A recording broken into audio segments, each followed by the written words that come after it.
जय हिंद। स्वागत है आपका हमारे इस यूट्यूब चैनल में। आज का हमारा क्लास रहेगा छत्तीसगढ़ पंचायती राज अधिनियम से संबंधित, और हम आगे की अध्याय आज देखने वाले हैं प्रकरण। प्रकरण का मतलब होता है फैला हुआ, है ना, छितराना। इसका मतलब तो मैं यही देखा हूँ नेट में। अब आगे पढ़ेंगे तब समझ आएगा कि ये क्या है प्रकरण। इसमें ज़्यादा कोई क्वेश्चन पूछा नहीं जाता, इसलिए मैं पॉइंट टू पॉइंट बताऊंगा। मुझे पूरा कोर्स कंप्लीट कराना है, इसलिए मैं इसको बता रहा हूँ, और शायद कुछ क्वेश्चन यहाँ से पूछ भी जाए तो हम आगे देख लेंगे।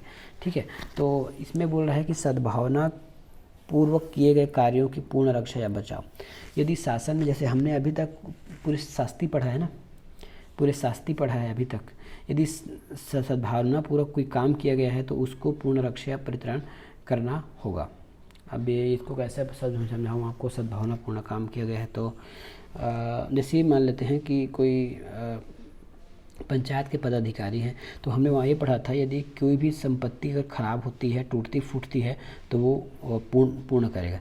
लेकिन वो जो संपत्ति चाहे किसी के भी हाथ से ख़राब होगी, चाहे सामान्य आदमी हो या पंचायत पदाधिकारी, वो यदि किसी अच्छे काम के उद्देश्य से गलती से टूट गया है ना, कुछ अच्छे काम के उद्देश्य से गलती से टूट गया है, तब आप उसको भुगतान नहीं करेंगे। ठीक है, अगर केवल आपने उसको नुकसान पहुंचाया है जानबूझकर, तब की स्थिति में भुगतान करना होगा। इसी प्रकार सभी बातों को वो कर लीजिएगा रिलेटेड।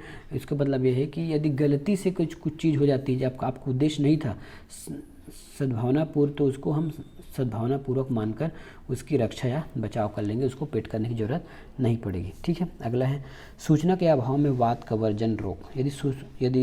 यदि समय से सूचना तामील नहीं कराया गया है तो किसी संबंध में 6 माह के बाद निपटारा नहीं होता तो खारिज कर दिया जाएगा। ये जब जरूरी नहीं है, जो मैं ज़रूरी होगा आपको बता दूंगा इस चैप्टर में। पंचायत के सदस्यों को देखिए, मैं एक लाइन पढ़ देता हूँ, यदि जहाँ ज़रूरत होगा उसको मैं हाईलाइट करके आपको पढ़ा दूंगा। वैसे इसमें ज़्यादा क्वेश्चन नहीं आएंगे। पंचायत के सदस्यों में अधिकारियों के विरुद्ध कार्यवाही का व्यय जो पंचायत के नियम में है वह वहन पंचायत करेगी। हाँ, देखिए ऐसा, ये थोड़ा जानने लायक है। आप यदि गाँव वाले हैं तो भी पंचायत के सदस्यों के अधिकारियों के विरुद्ध यदि कोई कार्रवाई हो रही है ना, जैसे कार्यवाही ये हो रही है कि हमने क्या बुला दिया, अविश्वास प्रस्ताव के लिए एक सम्मेलन बुला दिया, तो उसमें कुछ तो कुछ व्यय होगा, खाना पीना, आना जाना, जो कुछ भी होगा, तो उसका वहन कौन करेगा? तो उसका वहन पंचायत ही करेगी, कलेक्टर्स की अनुमति से। जैसे आपके गांव में भी होता है ना, आपके गांव में भी कुछ होता होगा, कार्यवाही वगैरह होता होगा, तो उसका व्यय करेगा पंचायत करेगी। ठीक है, कर आदि के संबंध में अन्य कोई कार्यवाही का वर्जन है, पंचायत के सदस्य सेवक लोक सेवक कहलाए जाएंगे। हाँ, ये पॉइंट अच्छा है। पंचायत के जो सदस्य हैं उसको सेवक या लोक सेवक कहे जाएंगे। पंचायत के जितने भी सदस्य होते हैं उसको लोक सेवक कहे जाएंगे। रिक्त या गठन की प्रक्रिया आदि त्रुटि होने पर पंचायत का कार्य नहीं रुकेगा। ये तो हमने पहले ही पढ़ा दिया है। ठीक है, ये तो हमने पहले ही पढ़ा दिया है। भूमि का अर्जन, पंचायत किसी कार्य हेतु भूमि का अर्जन कर सकती है, यदि नहीं कर सकती तो उसके शासन से मांग सकती है। देखिए, हाँ, ये अच्छा कार्य है। यदि आपके गाँव में कुछ आवश्यकता पड़ रहा है, जैसे अतिरिक्त स्कूल ही बनाना है, तो पंचायत चाहे तो भूमि का अर्जन कर सकती है, सरकारी भूमियों का। और यदि ज़मीन नहीं है तो किसी का भूमि जो दिया जा सकता है उसको अर्जन कर सकती है कलेक्टर के लिए। और यदि नहीं होता है तो कलेक्टर से जो मांग सकते हैं, शासन से मांग कर सकते हैं, उसके लिए कलेक्टर कार्यवाही करेगा। ठीक है, पंचायत राज्य सरकार की अनुमति से धन उधार ले सकती है। देखिए, ये बहुत अच्छा पॉइंट है। यदि क्वेश्चन एक लाइन में पूछ दिया तो आपका हालत ख़राब कर देगा। ये पंचायत राज्य सरकार की अनुमति से धन उधार ले सकती है किसी से। ये सब वन लाइनर है, इसको आपको याद रखना होगा। पंचायत राज्य सरकार की अनुमति से धन उधार ले सकती है। ठीक है, अगला पॉइंट क्या है? ये है वसूल योग्य नहीं या खराब सामानों को बट्टे में डाला जाना। चलिए, ये इसको हम थोड़ा समझते हैं। ये थोड़ा आने लायक है, और अगर नहीं भी आएगा तो अब ग्राम पंचायत के हो तो आपके लिए जानने लायक है। वसूल योग्य नहीं एवं खराब सामान को बट्टे में डाला जाना। जैसे हम देख लेते हैं ग्राम पंचायत ने, है ना, ग्राम पंचायत ने कोई सामान उधार दिया था किसी को। पहले एक उधार का समझते हैं, किसी को उधार दिया था। अब वो पैसा वापस आ नहीं रहा है। अब वो जो पैसा है वापस आ नहीं रहा है। सामने वाला आदमी बहुत गरीब है, उसके लिए खाने पीने के लिए पैसा नहीं है, वो आपको पैसा कहाँ से देगा? ठीक है, यही बात है। तो ऐसे जो उसका वसूल योग्य नहीं है ना, वो ज़्यादा से ज़्यादा ये बोल देगा भाई मैं तो पैसा दे नहीं सकता, ज़्यादा से ज़्यादा आप मेरी या तो मुझे जेल में डालो या फिर मेरी प्राण ले लो। तो ऐसा तो हो सकता नहीं है, आप ऐसा तो कोई कर सकता नहीं है। तो क्या होगा, ऐसे में वसूल योग्य नहीं है या फिर ख़राब सामान है तो उसको बट्टे में डाल दिया जाता है। अब बट्टा क्या होता है हम नीचे समझ जाएंगे, ठीक है। जैसे ख़राब सामान है, जैसे कोई फर्नीचर ही है पंचायत में, अब वो उसको रिकवर नहीं कर सकते, ना ही उसको बेच सकते हैं, ना ही उसकी नीलामी कर सकते हैं। इतना टूट गया है, सड़ गया है, तो उसको क्या करेंगे, बट्टे खाते में डाल देंगे। अब इसके लिए भी नियम होते हैं कि बट्टे खाते में कैसे डालना है। जिला पंचायत को संकल्प पारित करना होगा, जिसके लिए पंचायत को संकल्प पारित करना होगा। संकल्प पारित करने का मतलब है सभी लोग ऐसे बैठेंगे, बैठक लगाएंगे और विचार विमर्श करेंगे, भाई हमने फलाना को पैसा दिया था, उसकी स्थिति इतनी ख़राब है कि वो पैसा वापस नहीं कर सकता। तो और नेक्स्ट बोलेगा कि ठीक है भाई अगर ऐसा है तो उसको बट्टे खाते में डाल देते हैं। फिर दूसरा बोला कि हमारे यहाँ जो फर्नीचर था वो तो पूरा घून लग गया है ना, पूरा सड़ गया है, कोई ख़रीदने को भी तैयार नहीं है फ्री में, तो ऐसी चीज़ों को बट्टे में डाल दिया जाएगा सर्वसम्मति से लिखित पर, ठीक है। अब देखिएगा नियम क्या होगा। 5 रुपये से अधिक राशि को बट्टे में डालना आदि पंचायत में लगे व्यक्ति की यदि पंचायत में लगे कि व्यक्ति न निर्धन है, यदि हाँ पंचायत को लगे कि व्यक्ति न निर्धन है, भुगतान नहीं कर सकता, इसको काट दीजिए, ठीक है।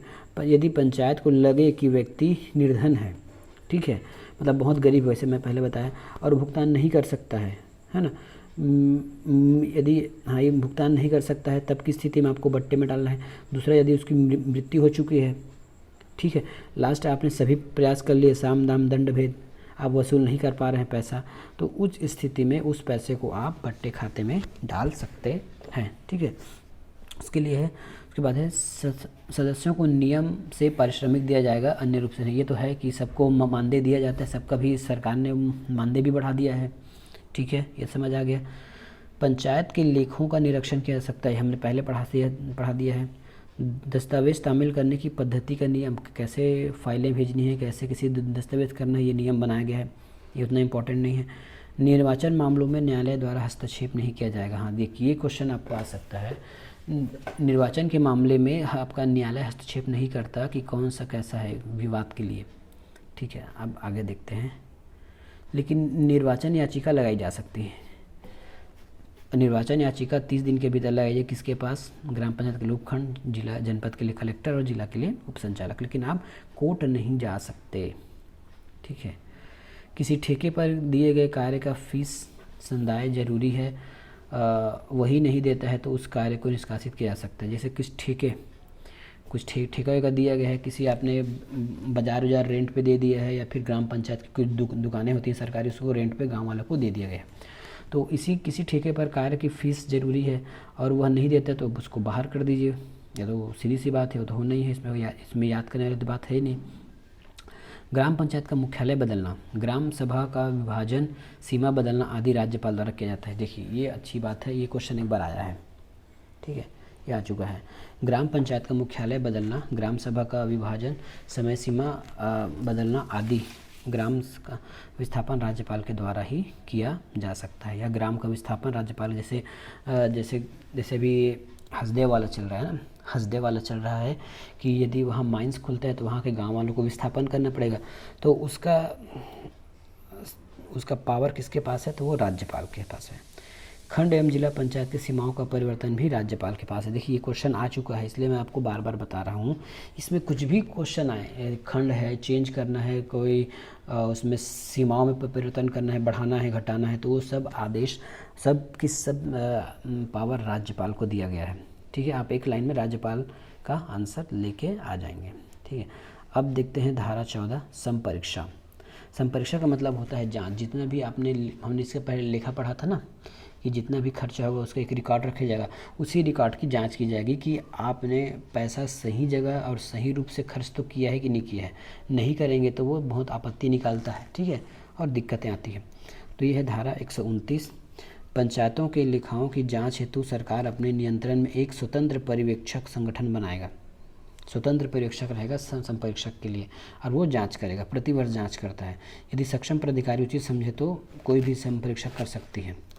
इसके लिए देख, पहला तो ये है कि प्रतिवर्ष आपके लेखाओं का ऑडिट होगा, इसको ऑडिट बोलते हैं। संपरीक्षा इसमें एक बोलते हैं ऑडिट, ऑडिट होगा प्रतिवर्ष, ऑडिट होगा पंचायत का ऑडिट, ठीक है। लेकिन यदि कोई अधिकारी चाहे उचित समझे तो भी संपरीक्षा हो सकती है। जिला जनपद के लिए संचालक, ठीक है, जिला जनपद के लिए संचालक होती है, अगर संचालक चाहे तो ऑडिट करा सकती है। और ग्राम पंचायत के लिए कलेक्टर होता है, ठीक है, कलेक्टर दिशा निर्देश दे सकता है ऑडिट के संबंध में। तो ये थी आपकी कोई आज का टॉपिक। इसके बाद हमारा एक टॉपिक और बचता है, इसके बाद एक टॉपिक और बचता है, चलिए इसको कैंसिल करते हैं। इसके बाद एक टॉपिक और बचता है, वो है अनुसूची, उसको हम नेक्स्ट वीडियो में देखेंगे। तब तक के लिए धन्यवाद।